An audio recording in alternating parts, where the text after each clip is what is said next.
Jeg står her med reality-guruen over dem alle, Sydney Lee. God aften. Helt sikkert. Metal up your ass.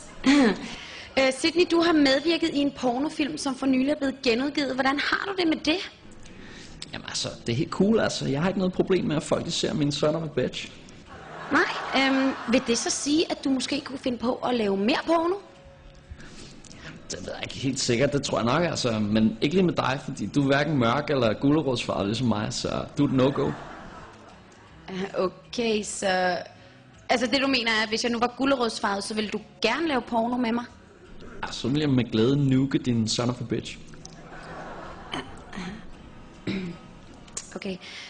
Sydney, du har jo fået 800 kroner for at medvirke i pornofilmen, og du fik også 5.000 kroner for at klippe dig skaldet.